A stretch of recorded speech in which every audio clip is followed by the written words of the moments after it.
Bien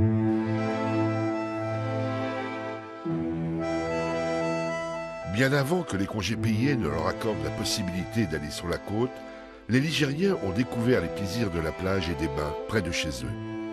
Une idée que les mariniers, seuls utilisateurs du fleuve, trouvaient saugrenue, tant ils connaissaient ses dangers. Le canal latéral devient un lieu privilégié pour l'apprentissage de la natation. René Pelletier, 88 ans, se souvient. Là devant vous, c'est le lieu, le petit escalier que vous voyez là-bas, c'est là que descendaient tous les apprentis nageurs. Donc on apprenait nos premiers mouvements dans le bas des marches. Et ensuite, le maître nageur nous tenait au bout d'une perche avec sa corde et une ceinture sans liège et il nous faisait répéter les mouvements au bout d'une corde. Une semaine seulement d'apprentissage lui a suffi. René prend goût au contact de l'eau et s'oriente vers la discipline du plongeon. Le plongeoir se situait en haut du pont, c'est-à-dire à peu près à 6 mètres de hauteur du canal. Et c'est là qu'on pouvait faire des figures imposées. Mais il fallait faire très attention parce que la profondeur de l'eau était trop faible pour pouvoir faire des plongeons impeccables, c'est-à-dire plonger bien verticalement dans l'eau. On allait toujours racler un peu le fond. C'est ce qu'il fallait éviter.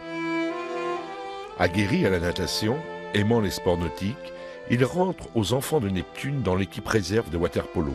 À l'époque, 3 équipes se rencontrent une fois par an, Angers, Tours, Orléans. Il y avait les tribunes à la place du parapet qui est là.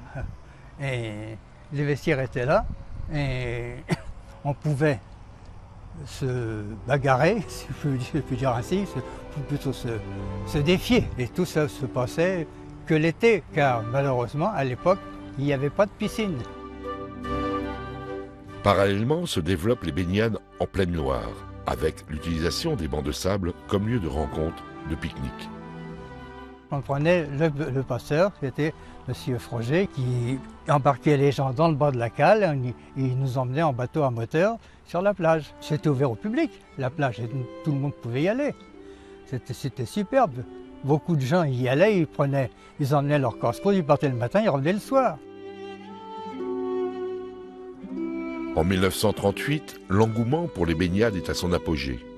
Le conseil municipal envisage très sérieusement de demander à l'État le classement d'Orléans comme station de tourisme balnéaire. Requête visiblement classée sans suite.